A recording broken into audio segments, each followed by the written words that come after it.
Adelina. Yes, ma'am. I'm Diana. I'm going to be introducing you. Okay. Nice to meet you. Thank you so much. Diana Get over here after Briseño. the luncheon. Briseño. Okay. All right. Thank you. Thank you.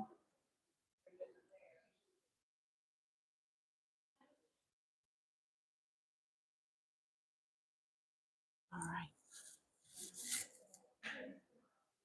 It's right there. Okay.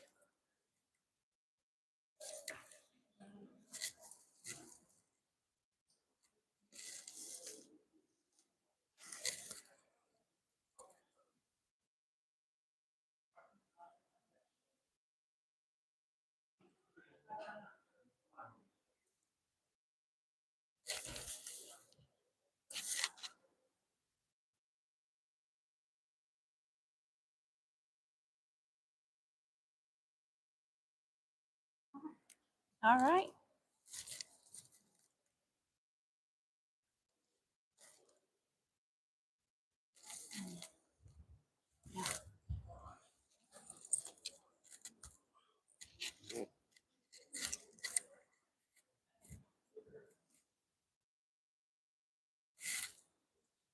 Oh my gosh. Good afternoon, everybody.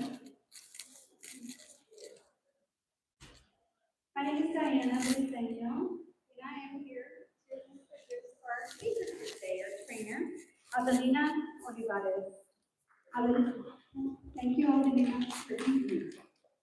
Adelina Olivares is a transformation coach who blends metaphysical wisdom with grounded healing to guide others from burnout to balance.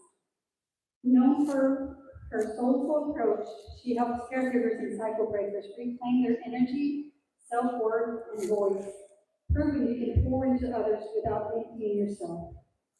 Thank you again, Adelina. Thank you. After the committee, we'd like to give you this token of our appreciation. Thank you so Thank you very so much. much. Thank you. All right. Here you go. All right. All right. Wow, we have a pretty packed room. That's exciting for me. We're gonna get started today with style, like on an Oprah episode. Yeah. Who likes freebies?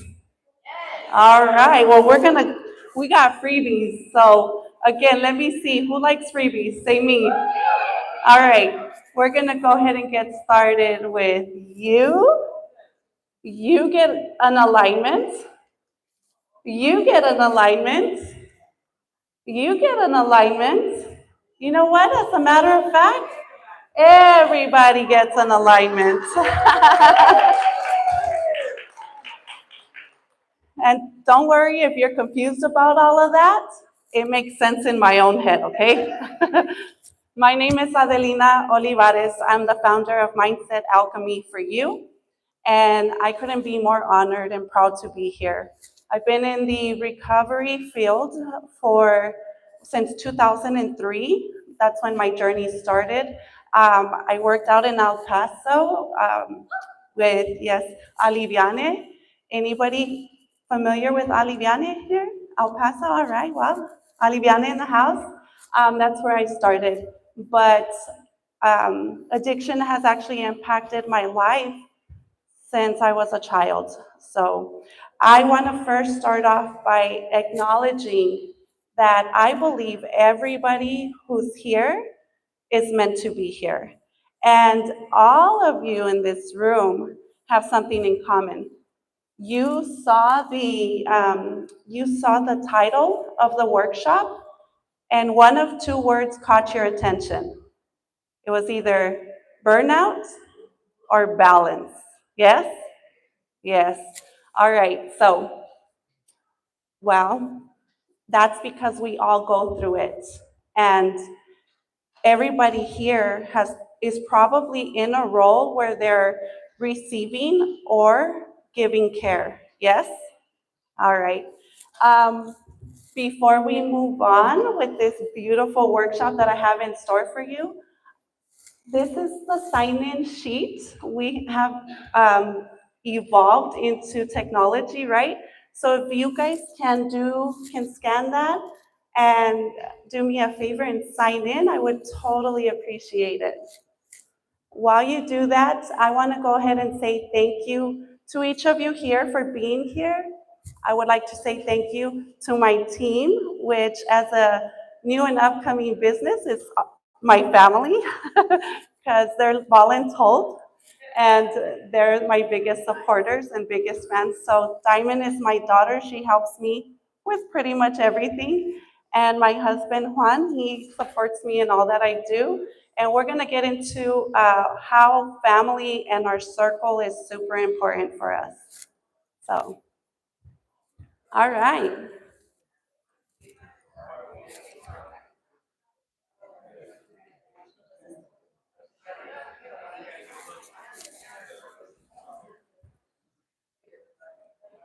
Oh my gosh, it's a packed room.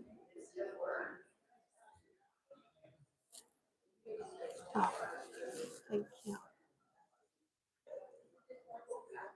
How was that?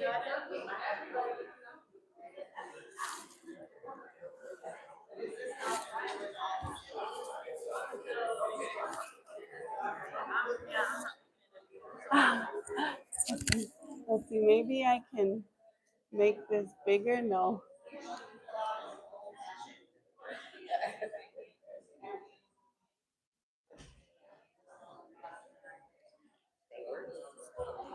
It says it works. It's not working? Let's see. So you go right there to the, let's see, show link. There you go. Okay.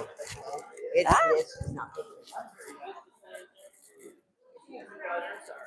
No, that's not the link. That's to something else. All right.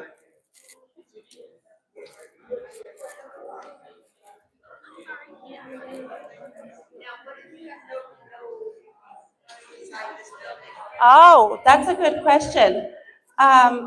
If you need internet or you want Wi-Fi on the phone on your phone, the Wi-Fi login is the Hyatt meeting, and then the password is Sakata.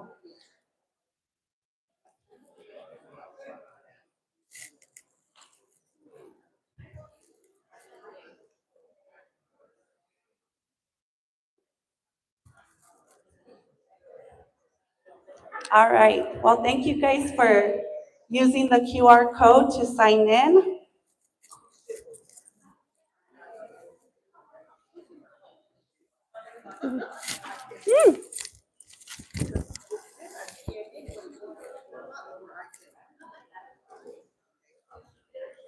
Thank you for helping.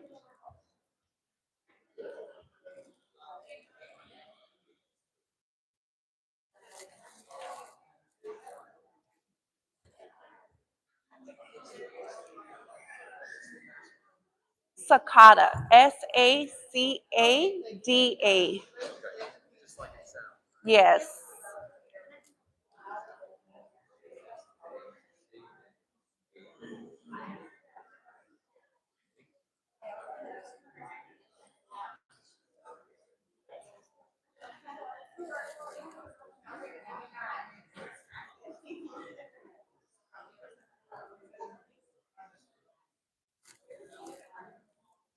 All right.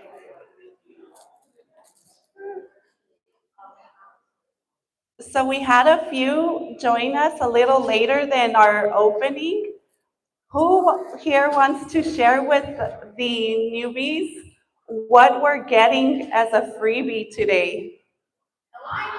We're getting an alignment. We're doing it like Oprah, and everybody here gets something today, and everybody's getting an alignment. All right, so here we go. Here we go.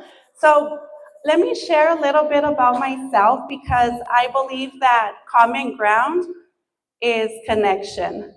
I feel like when we meet people, we automatically can feel an energy and a vibe. I feel like everybody here is in good spirits and ready to receive some goodness, yes? All right. Well, um, it is. It has been a journey, and I actually have a book about everything that I've been through. But I didn't anticipate being in this field. Can you guys can you guys hear me okay like this? No? Okay. I'm not used to the mic, but it's okay. So when I was younger, I didn't expect to be doing what I do today. Life is what brought me here, right? Our experiences in life are what shapes us, and we're gonna get into a whole lot of why we do the things that we do.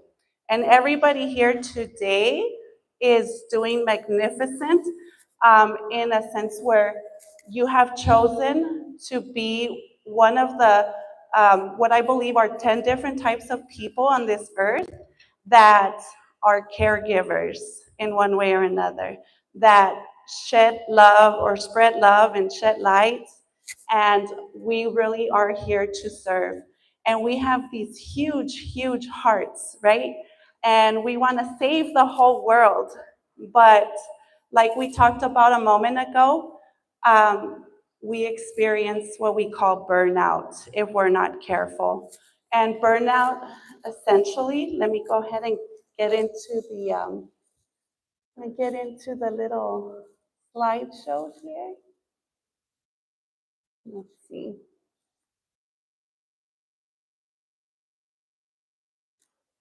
Let's see.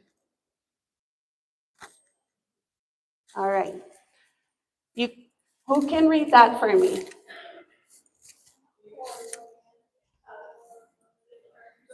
You can't pour from an empty cup, right?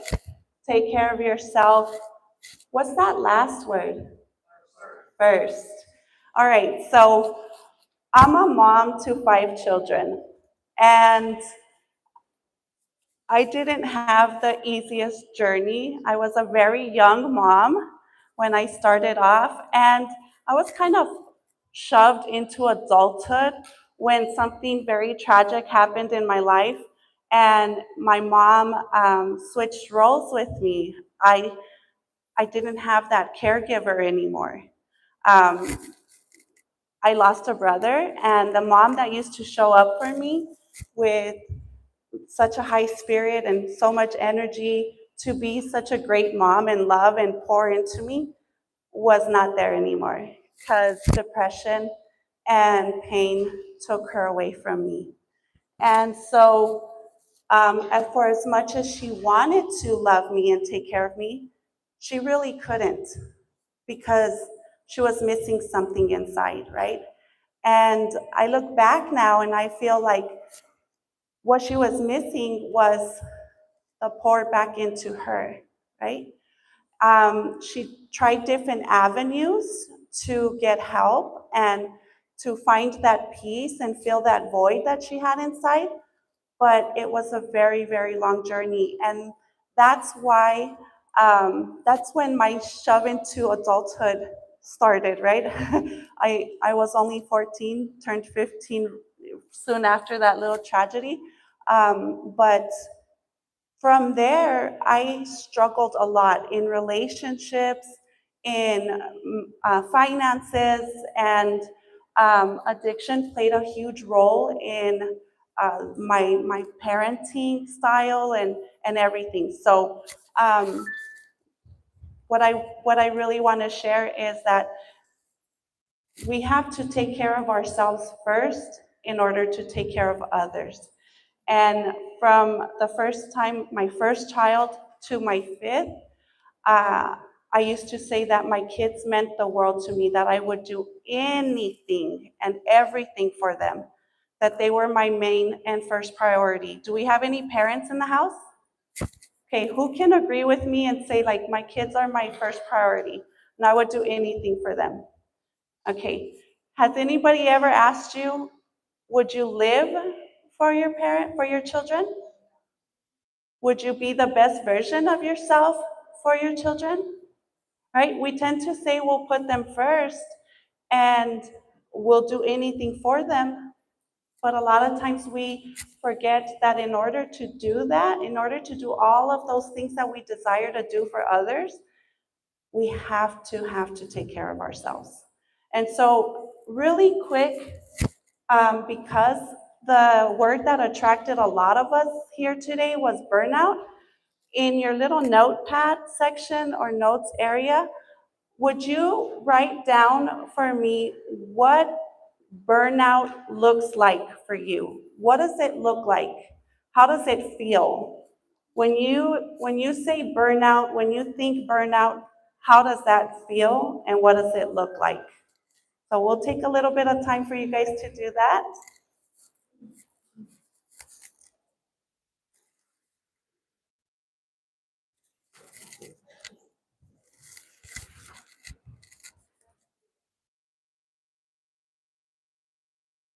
Sorry.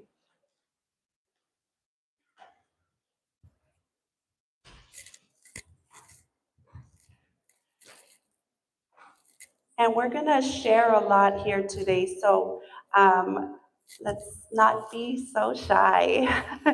Who wants to be the first one to share with the room what they feel like burnout looks like to them? Yes, ma'am.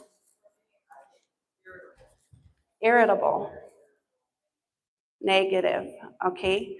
So when you start to see yourself being irritable and hear yourself being negative, you know that, okay, I'm burning out, right?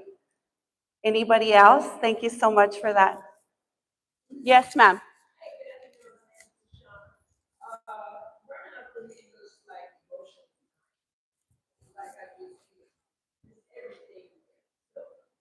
Emotionally drained.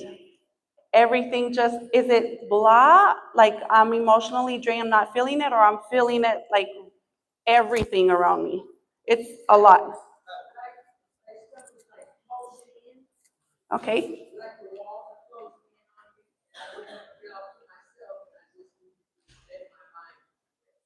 Okay, all right. Very good. Thank you so much for that. Okay, go ahead. I know for me, I will notice somatic symptoms before I notice behavioral or emotional symptoms. So Okay. like I'll get nauseous, have migraines. There was a summer where I was fainting at work. Okay, so somatic symptoms first. Nausea, headaches. You even got to a point where you were fainting. Okay, so that's very, very good. I love that you brought that up. Thank you so much. We'll take these last two over here.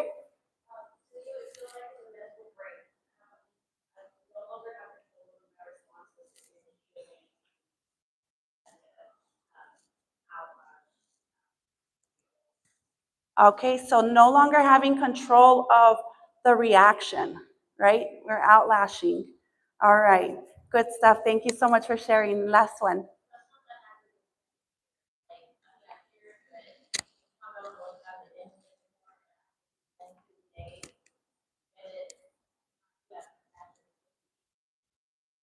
That is so good.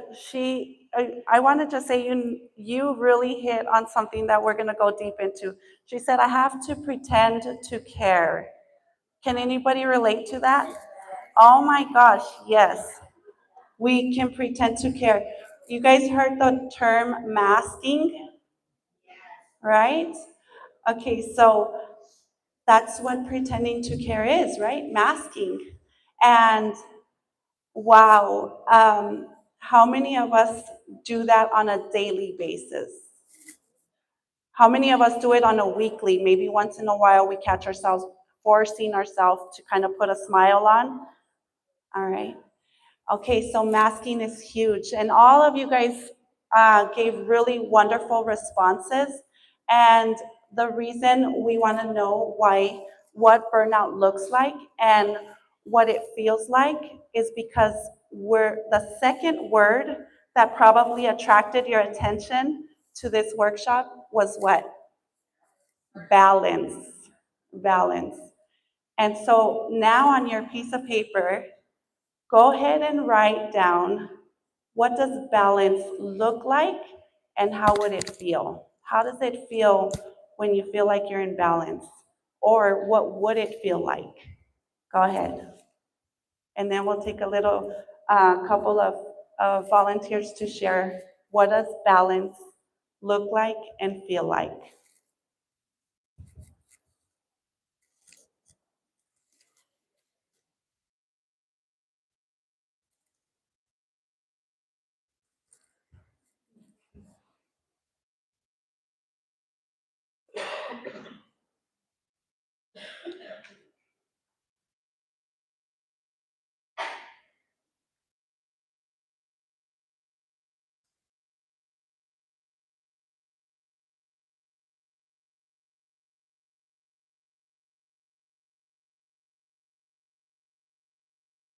Anybody want to share? Yes, ma'am. Like supervisors actually care when it's come to Okay, can you say that for me one more time? feel like supervisors actually care about how you're feeling and want you to leave alone. Okay, so balance is like when you feel your supervisors really care, and that's when you feel like you're most in balance, when like supervisors are caring and they're, I'm sorry? That's why I'm here. Yes. Okay, all right. So when upper management, when your team is, it, it affects you, in other words, right? And it could be a negative impact or a positive impact, right? So it can bring the balance or the chaos. All right. Yes, ma'am. I don't know, I'm rethinking my answer, but I feel like in all areas of my life have received quality attention. And I'm like, is that realistic? No, that's really good though. That really is. When all of the areas that matter most, right, have gotten some good quality attention from oneself, all right? That's when you can kind of feel like, okay, I'm in balance because I've done good here, here, here, and here. All right, good stuff. Who else? Yes, ma'am. I feel content and better spirits, more energy. All right, content, more energy, and better spirits. Let me have one of the guys. Thank you for sharing. Let me have a guy share. What does balance look like? Yes, sir.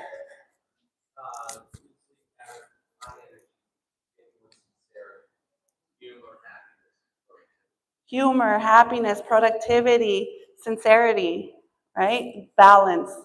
Okay, so laughter, joy. Okay, we touched on what other people bring to the table, how it affects us, and some of the inner things that are going on that represent balance and also burnout, and some of the mental and the physical, right? So um, there's one thing I want to shed some light on.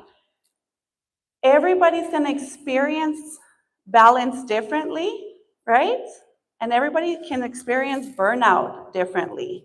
And the idea is to recognize, first of all, how does it look like and feel like to you? Because you're the most important person.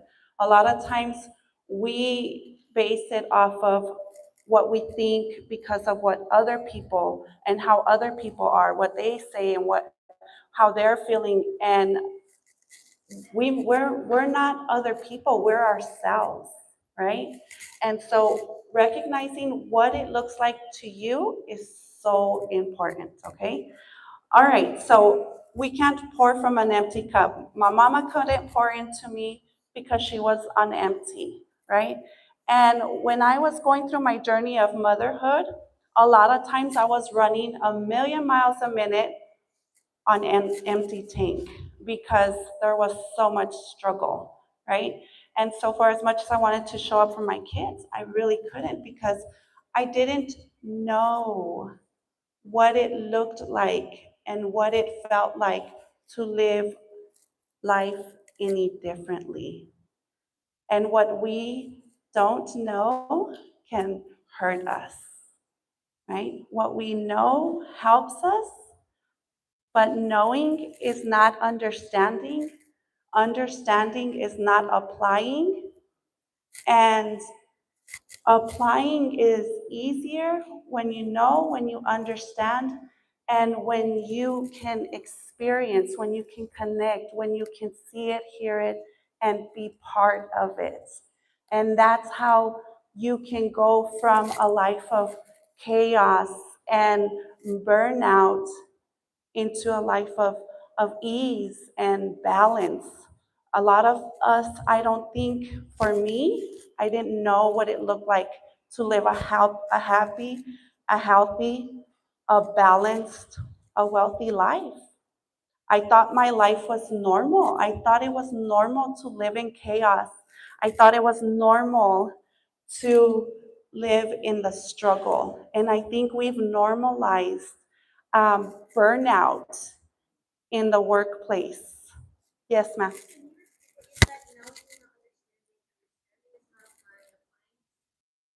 And applying as well. Okay, so knowing is not understanding. Understanding is not applying. And applying is what makes the biggest difference, right? Applying is easier when we follow that formula and we connect and we experience that that that difference, right? Okay, so how are you guys feeling? Yes, good stuff. All right. So who has who here feels like they experience more burnout than balance? Okay, and who here feels more balance than burnout? And who here hasn't ever really paid attention to it? It's normal. It's just life. It is what it is. There's good days and there's bad days. Okay, so let's talk about why this matters. Over 9 in 10 behavioral health workers report burnout. 9 out of 10? That's a lot. That's a lot of folks. So how many people work in your office? Out of all of the people out of all your coworkers, ask yourself, am I on the burnout side or am I on the balance side? And what are they going through? And this is important because how we're feeling inside is always going to radiate outward, right? Even if we mask. And ma'am, I didn't ask your name, but she mentioned all of the areas of our life, right? How many folks here have gone through struggles at work and you take it home? And how many people go through struggles at home and it follows you to work? Right? Okay, excuse me. So pretty much we're walking around like little ticking time bombs, right? Right. It's like a matter of time before we crash and burn. There's a new term that I hear because I have a lot of kids, and they're like, "Oh man, she's crashing out." I had never heard like the way they're using it now is totally different. But I get a little bit frustrated or upset, and they're like, "Oh man, mom's about to crash out." But I think like a lot of us are on the verge of, spiraling downward because this is what a lot of us are going through. This statistic is real. And that's why it's so important so that we can normalize balance more than the chaos, than the burnout. Okay, and that's what we're gonna move into. This isn't just theory, this is reality in our field. Burnout is not rare, and it's nearly universal. There's like everybody is burning out, right? Whether at work or at home, it's being felt. Okay, so the main priority, mindfulness practices reduce stress, increase well-being. Research shows even 10 minutes of guided meditation shifts brain patterns that regulate emotion. Okay, so who here has heard about take a breather? Has anybody ever been told, like, go take a breather, go take a break, go meditate? Anybody ever been advised to meditate? Okay, how many here have ever tried to meditate? All right, and of those who haven't tried, do you not try to meditate because you've heard that meditation is trying to quiet the mind? And you think like, oh my God, my brain is never quiet. How could I even like sit long enough to quiet the mind?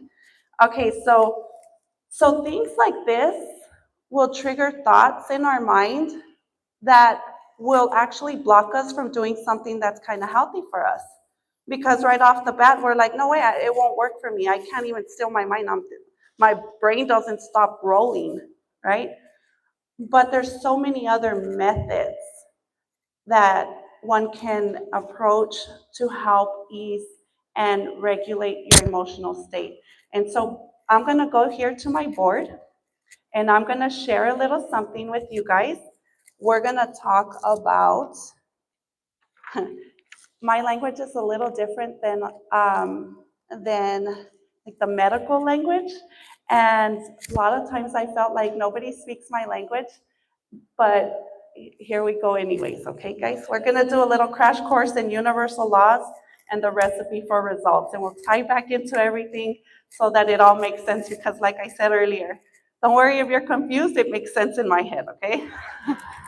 All right, so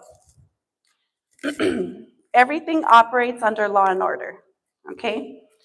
We operate by programming. Every thought, feeling, word, and action is shaping the results that we live, okay? And this is important because we are all caregivers here or receiving care. And we're, even if we're caregivers, there's also people giving back to us. Like here, I'm presenting and I'm giving, but I'm also receiving. You guys are here and you're receiving, but you're also giving back to me. Like I feel great to see all of you beautiful people here. And it's such a good feeling that you guys are giving me. We give and we take, okay? There's 3 laws that govern our reality. And the first law is the law of attraction. What we put out is what we get back. Who has ever heard that? What you put out is what you get back. Okay, but the word what we put out, who can give me a guess about what it is, the what?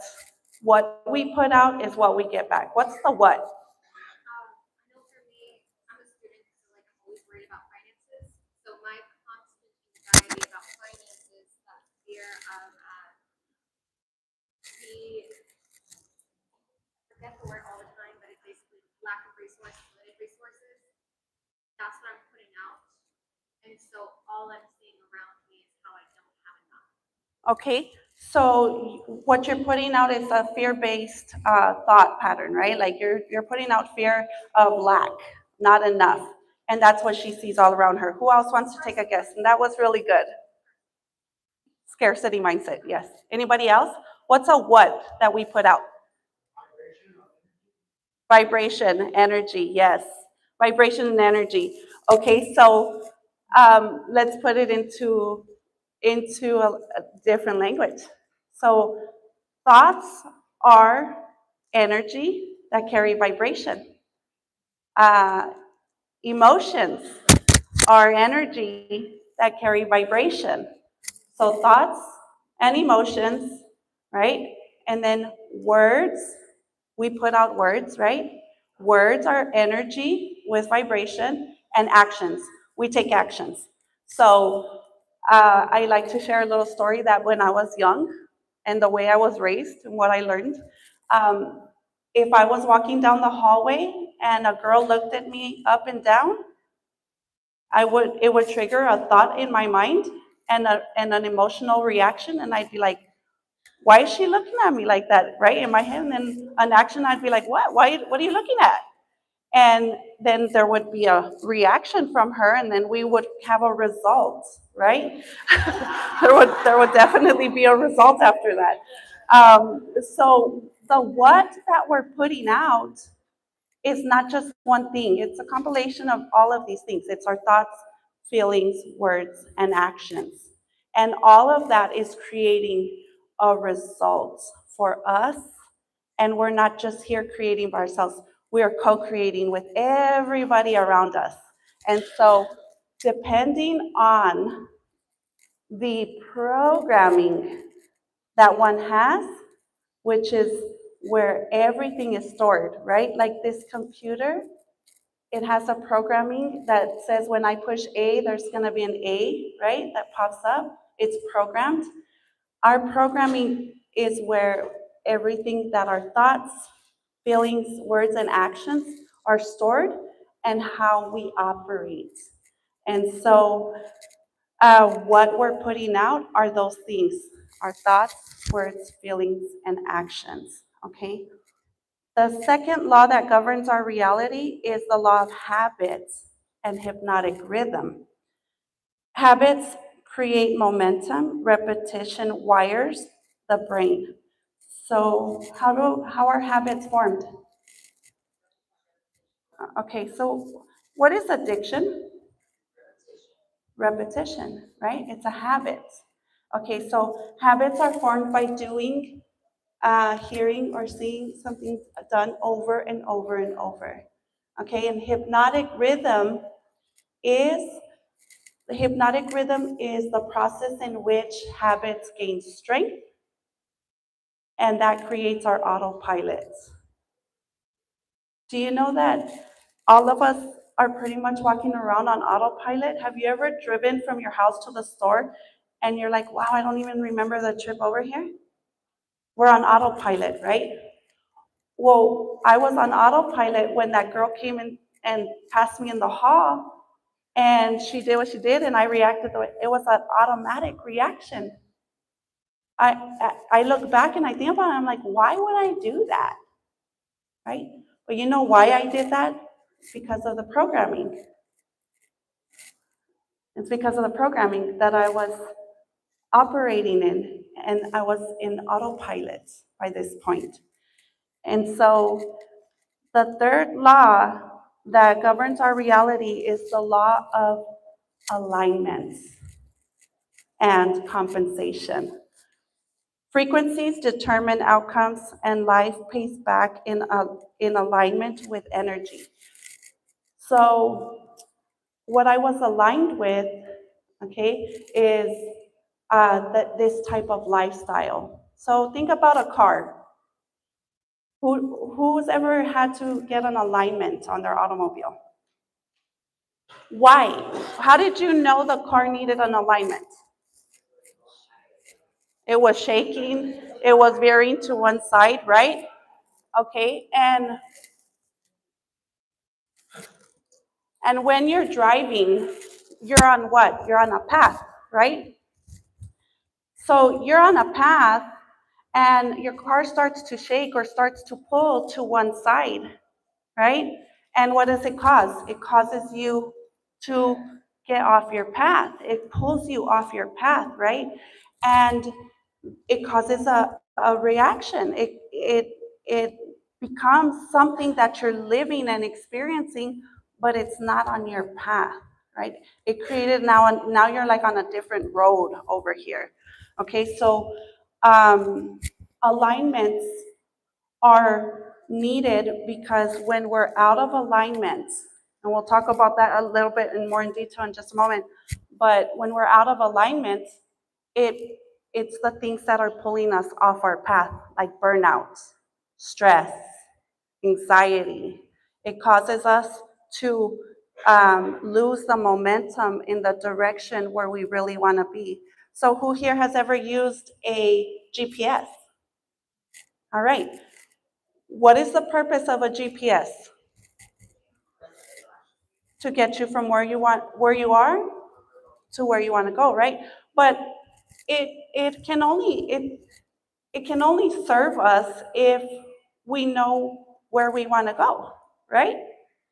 And until we enter into the GPS, the destination of where we want to go, how many roads are there in the map?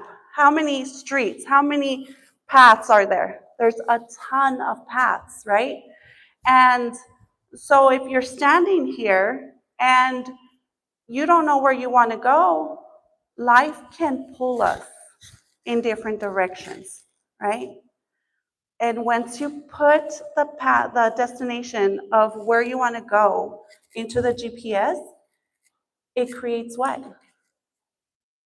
It creates a direct path from where you are to where you want to go. And you know what's so exciting about that? Is that it doesn't matter where you've been. It doesn't matter what you've done or haven't done, who you are, the mistakes you've made. It doesn't matter.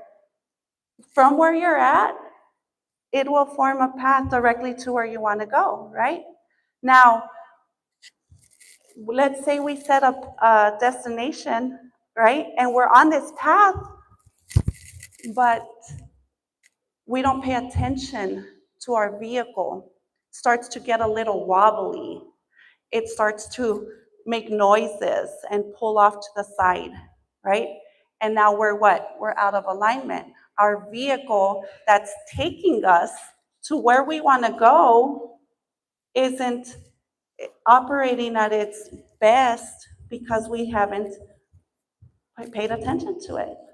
Well, we are the vehicle. And sometimes we need gas. Sometimes we need an oil change. Sometimes we need to tend the tires, right? So when I say, hey, go meditate, maybe you don't need to meditate, right? Maybe you need to do something else that's going to make you feel good, because the idea is that you pour into you what works for you, right? Now, the bigger picture is, who really knows where they're headed? Who has really set a destination? Where's your destination in your GPS? I am setting a course for abundance and life satisfaction. Okay, so the destination is abundance and life satisfaction. I think here, all of us, nobody wants to be poor, right? We all want abundance. Nobody wants to be struggling or feeling crappy. So we want peace and satisfaction, right? Okay, but until you set that, until you decide, hey, I want balance. I want and I need balance in my life. All of these roads and all of these things that surround us can pull you in directions that before you know it, thank you, honey, that before you know it, you're so far off your path that you're like, how did I even get here? Has anybody ever experienced that? How did I stay at this job for so long? How did I keep doing this type of work for so long? Yesterday I met somebody and I said, I'm rebellious by nature. I don't fit well into certain structured environments because you know what? I really learned that I have to take care of me first. And that I am on a path that I deliberately chose: happy, healthy, and wealthy. And if this job doesn't align with that, I'm sorry, that job has to go. If doing a session in the moment, because I am a life coach, I do provide counseling, if doing a session in the moment is taking me into anything other than making me feel good, aligned with happy, healthy, and wealthy, guess what, guys? I'm gonna reschedule. I'm going to say, you know what? I cannot pour into you right now. I'm not feeling good. This is not going in the direction that I need it to go in. And so I'm going to detach from this right now. And there's things in our life that we can detach from for a minute or two, for a day and thinks that we have to like turn around and run the opposite direction, never.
Habits that we haven't broken or are aware of are patterns. You hit the nail on the head of them. Yes. You know, I was growing up in that public home. Then I joined the military, and then I've been in house for 25 years. I noticed something that worked is something called maintenance. There was a lot of self-talk, basically, processing through the issues. Why does this happen, and what we do it, and I brought spirituality into it, literally age 5 when the nuns would pick me up and take me to the Catholic place. I learned about processing and turning it over, even as little as 5, they teach that. And I remember exercising, joining exercise programs, growing up, the process was all I know. And the military forces that was easy. The military also forces to do a lot of stuff in order to do what we do, especially counseling. And then now that I've been out for the year being a counselor, continuing to process versus ruminate, analyze, and exercise, right, right. Because that's the military training, you know, you want us to be able to do that job that you say. Because it wasn't an option to, I'm not happy, I'm burnt out, they know you're not going anywhere. We teach you how to process through the burnout feelings that I sort of picked up growing up. The military kind of gave it a name, and then this last job, it gave me kind of like re-emphasizing the importance of you need to process through yourself, and then you need to have some kind of outlet or something, because it's just not gonna, this is my second retirement, it's just not an option for me to say, you know what, this is not getting me out, it's not gonna be, no, I had a goal. I'm going to retire again, so I'm going to learn to process, maintain, do this, that, gain weight, lose weight, whatever I need to do. That, as long as I do that, if I had not done that, it would get really bad really quick. And then I have my moments. So the structure pretty much of your day-to-day routines, your habits, and knowing what you want, right? Is And processing because things go wrong. okay. You know, instead of just stuffing it, eating it, or drinking it, or whatever. So processing the situations at hand, processing the feelings and even the thoughts, right? Yeah, that was my training in the military in terms of the counseling world. You need to learn to process your work. You pick it up in your work so that you start and continue. Otherwise, it's just gonna blow me up. Okay, whatever. All right. So yeah, you know, a lot of times that okay. So that's why we experience what we experience, why we end up in situations or places where we didn't really intentionally choose it, right? So I said I was gonna come to the board a little bit ago, but I'm gonna go to the board now.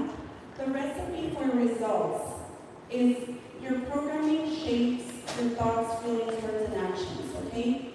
The laws govern our reality through the law of habit and hypnotic rhythm, the law of attraction. Our programming is based off of everything we've ever learned. You guys know how we learn. Who can tell me how do we as humans learn? Doing, observation, doing.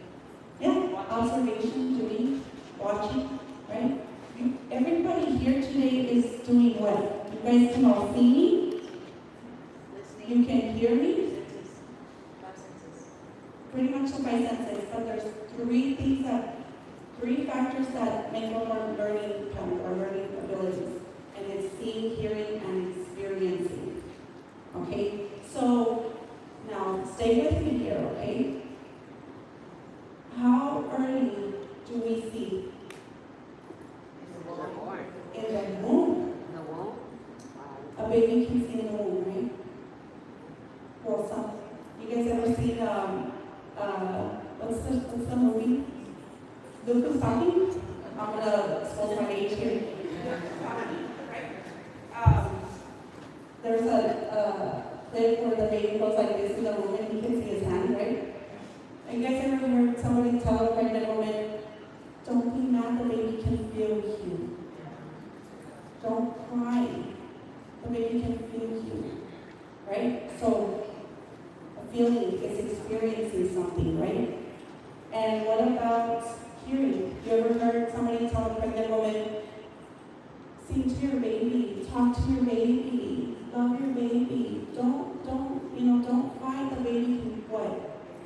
Hear you, right? So if seeing, hearing, and feeling make up our learning, right? What we learned, and what we learned makes up our programming.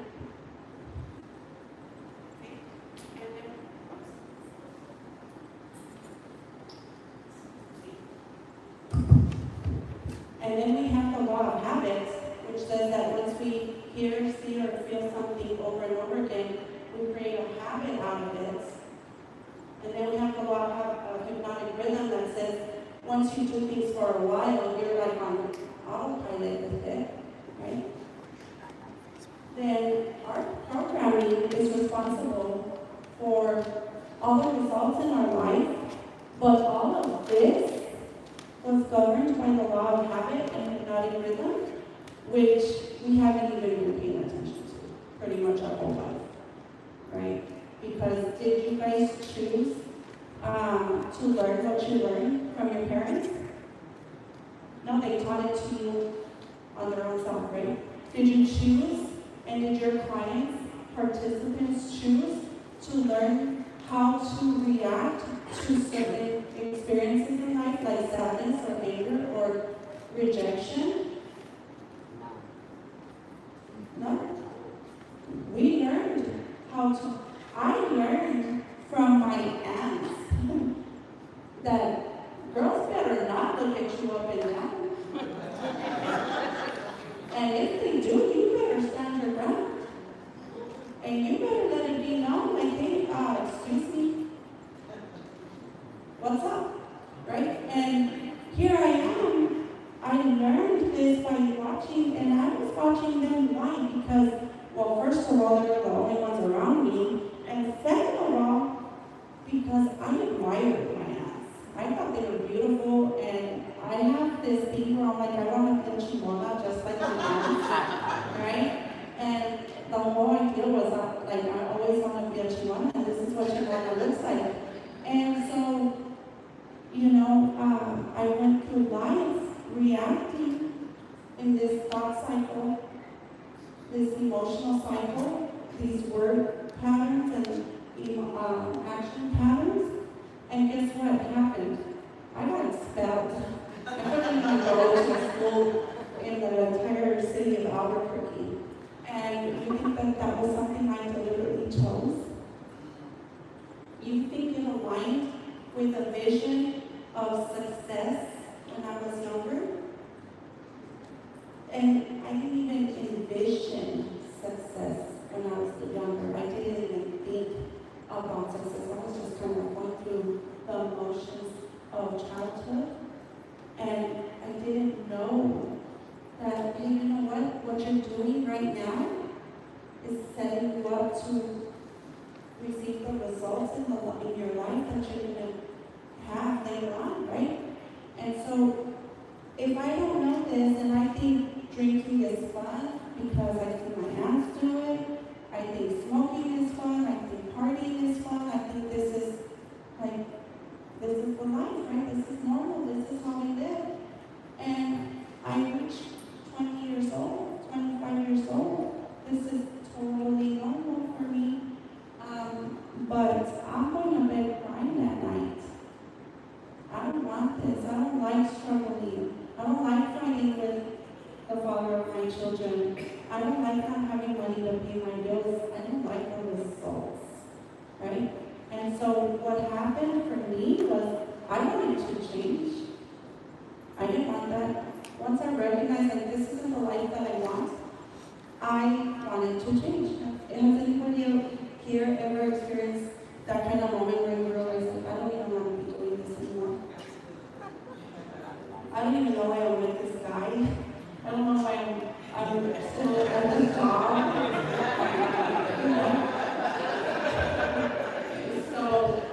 you should go to this conference, and you should do this, and you should do that.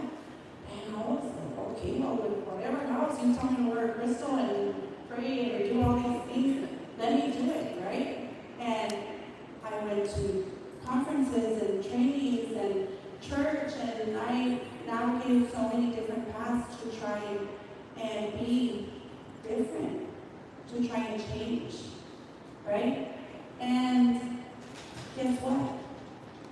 I got to the point where I was like, there is something totally wrong with me, because no matter what I try, I keep doing this. I keep going back. I don't leave. There's got to be something wrong with me. I'm broken. My brain is like stuck. I'm stupid or something. Anybody ever go through that? Right? Why do you think? There's a lot of habit. I'm sorry? The neural grooves are deep. Yes. Yes. The roots are deep. The circle is strong, right? And so, for us that are caregivers in this field, a lot of times we experience burnout because we attach our success to the outcome of our clients, our participants. Yes or no? Yes.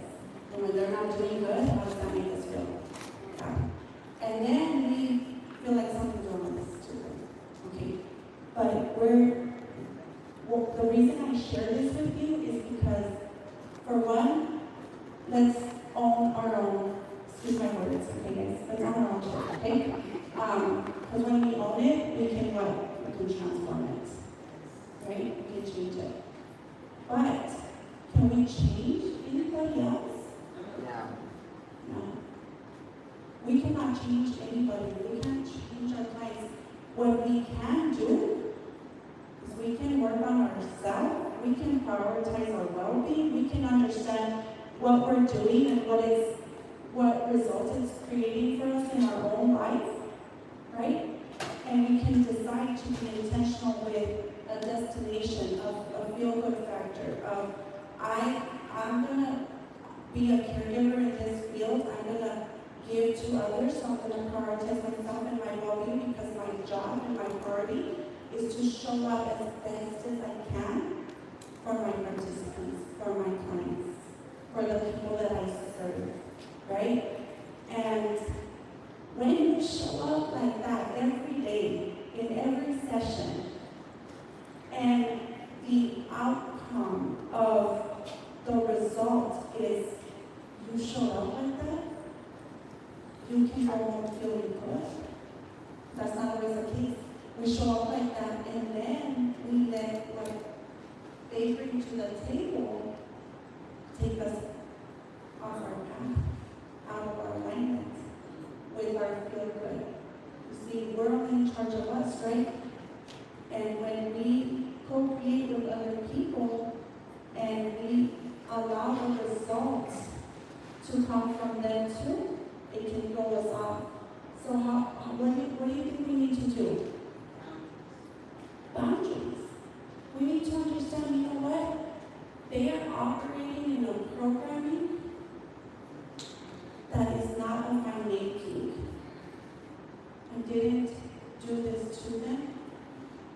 But if seeing, hearing, and experiencing is what created this program, then maybe my job and my biggest impact is to show them, help them feel, and give them an experience that will help reshape the program, which will lead to a different thought process, which will lead to them feeling different, lead to them speaking differently. Like, hey, I went to this and I felt so good. And I really think that my counselor, my coach is super proud of me. And I'm going to keep showing up, and their action changes. And guess what? Because they're thinking differently, they're feeling differently, they're speaking differently, they're acting, they're doing different things, their results will eventually start to change in their life for them, right? But can we make them do that? No. All we can do is take responsibility for our own programming, check ourselves before we wreck ourselves, make sure that we're radiating positive thoughts, feelings, words, and actions. And guess what, guys? Have you ever walked in a room and there's like so much joy and happiness, people laughing, and you walk in and you're like, hey, what's up? And you can feel the energy, right? And then you walk into another room and they've been fighting, there's arguing going on, and you walk in and you can feel it right away, right? You're like, whoa, I think I'm gonna go back out this way, right? Energy doesn't lie, and so masking can only get us so far. You have a client come in, a participant come in, and you're like, hi, I'm so glad you're here. And they're like, I'm glad to be here, right? The energy you put out is going to create a result in the moment of that session. And you gotta ask yourself, is that the best result I could have had, right? It'll probably match what I put out, and I'm not gonna be putting out too high of a happy, emotional, or a good experience right now, because I'm masking, but energy doesn't lie, right? So if I put around 100 out of this session, I'm probably gonna get 50, because I'm putting out like a forced 50. I'm forcing myself to be here.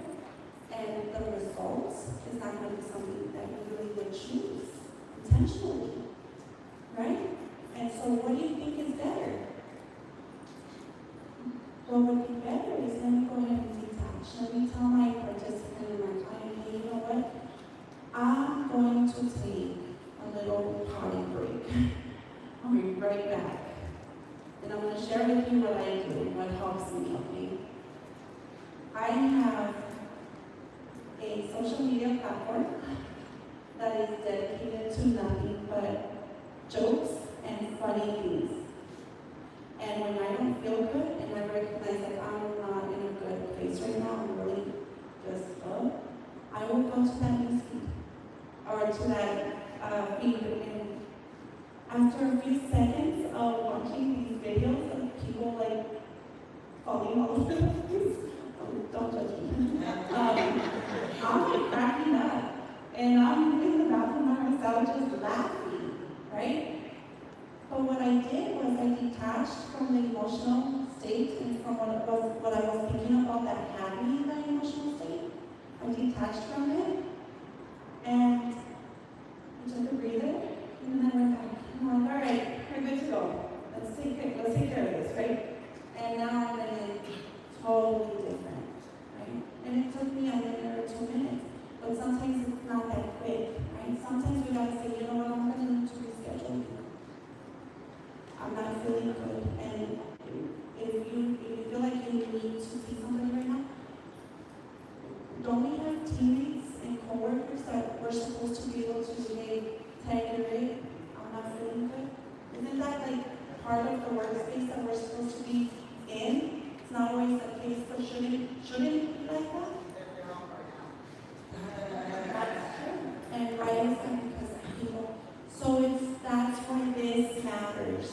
Because everybody needs to start taking accountability for what they're bringing to the table, and also recognize like I'm not liking what's being served at this table, so I'm gonna go somewhere else, right? And when you start to feel good, you know what happens? You radiate that out, you put that out. And guess what? That's what you get back, because that's the law that governs our reality. What we put out is what we get back. So when you really start to feel good, you're going to start noticing. Somebody here said that they noticed when the supervisors are pouring into them and it feels good, right? You'll notice that, hey, like everybody around me is pretty happy. And they're, hey, you're doing good, okay too. You know, but when you're noticing around you did you know this? Oh, this client. And you gotta say, like, am I putting that out too? Am I? And take responsibility and accountability for what you're putting out, because if it's showing up for you, we said it like a couple of times for tonight today, you know, I recognize it around me. And if you're recognizing it around you, it's because what we put out is what we get back. And so, some takeaways for today, because we're running out of time. Check yourself before you wreck yourself. You know, prioritize your feel-good factor. Know that masking can only get you so far, and that we can't change others. If a person has been in a programming for 30, 40, 50, 60 years and they decide they want to change, you know, like me when I went to all those counselings in church and all these things that I did to try and be better, and I felt like I was broken because nothing was working, it wasn't until I intentionally chose to reprogram myself, which means this was 30 years in the making by that point, right? Well, thank God it's not going to take 30 years to recreate a new and empowered programming, because now I'm doing things intentionally. And what I look at is intentional. What I listen to is intentional. That's you.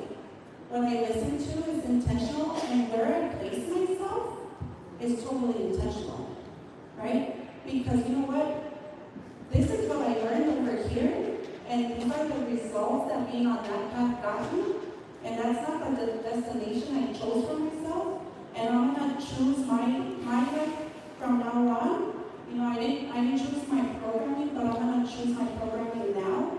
You don't control me anymore. Those beliefs don't control me anymore.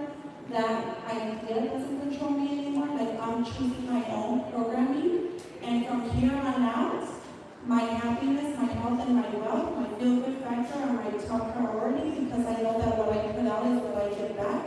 And the destination I want is happy, healthy, wealthy through the entire journey. And if it doesn't match that, it's not part of my path, right? So I'm going to be intentional to what I'm seeing, hearing, and where I'm placing myself. So who can think about today that they're going to commit to prioritizing themselves from here on out? Yes. Who's going to take accountability for checking themselves before they wreck themselves? Who's going to take accountability for detaching when you need to detach, so you can show up the best version of yourself that you can for everybody that you serve? Yes, and you know why? Because you guys are awesome. You're amazing people, and we are all here as caregivers. We're all here in good spirits because we want to become better. But you can't just hear this today and let it go later.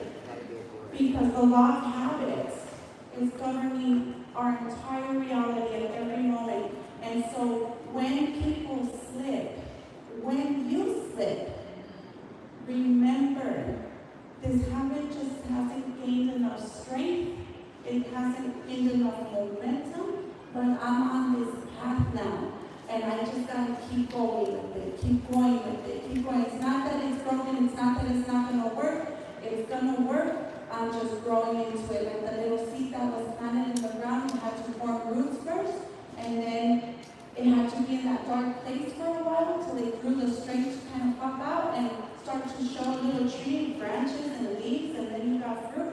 Where are you in the process of your change, in the process of your growth?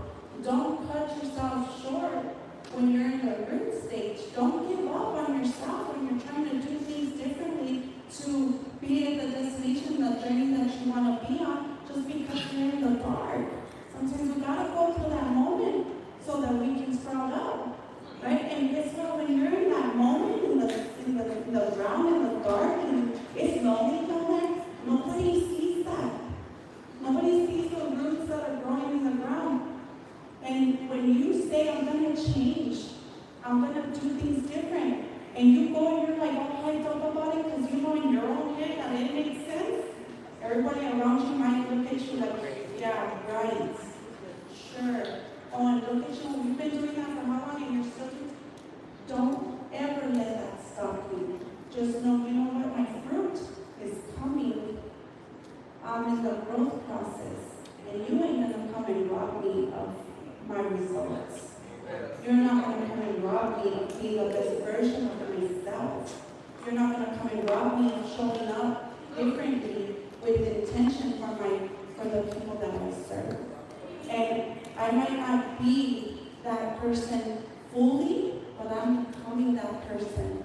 And what I planted the other day when I said I'm gonna commit to this is gonna be the results. Because what we plant is what we reap. You plant a lemon seed, you ain't never gonna get apples on that tree.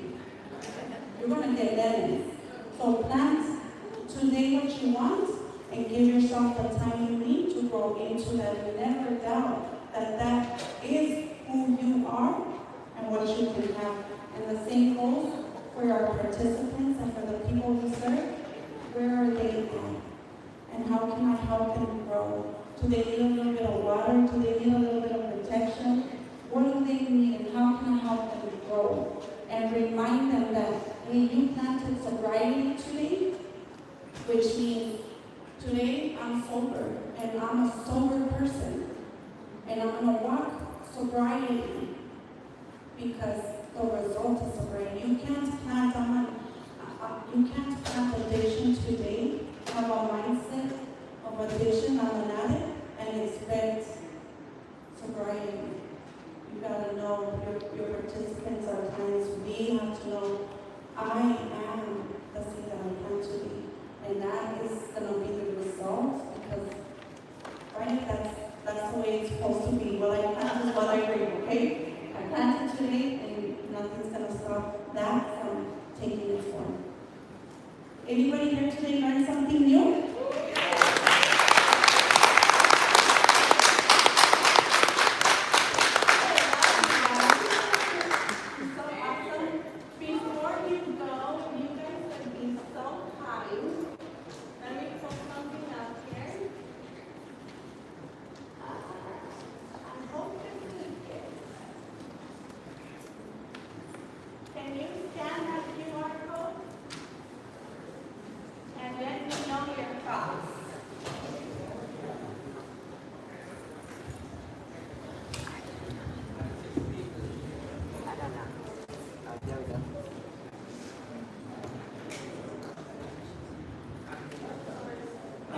Before you guys go, if anybody didn't get the handouts and you would like it, please go ahead and just, when we will, and I forgot, don't go, we still have 10 minutes and I got real freebies to give away. I have one of my books. Who here would like a book? Okay, so, how am I going to do this? First person can ask you about first thing you can tell me the first law that we spoke about. Law of attraction. Okay, I got more. Okay, so that book is the first edition. It's called Emotions Over Logic, The Truth Behind Self-Sabotage, because emotions will tend to outweigh our logical mind. We know what to do. We know we should turn around and run. We know we should stop. But emotionally, we're so rooted in the way that we are that we tend to say stuff. Okay, so emotions will overrule our logical mind a lot of times. And that's the truth behind self-sabotage. That's why we continue to do the things that we do. Breaking the mold. This is my workbook. And I got this for whoever can tell me how many kids I have. You guys are really paying attention. Did you have 5? I didn't. Okay, so I didn't either. let's get into a little battle off then. Okay, right here. Anybody else? All right here. Let's see. Between you two. I'm going to tell her a number. Pick a number from 1 to 10. What number did I call? Five. I started to say 5. All right. So this is Unstoppable AF because I love to provide workshops for women who want to feel unstoppable AF.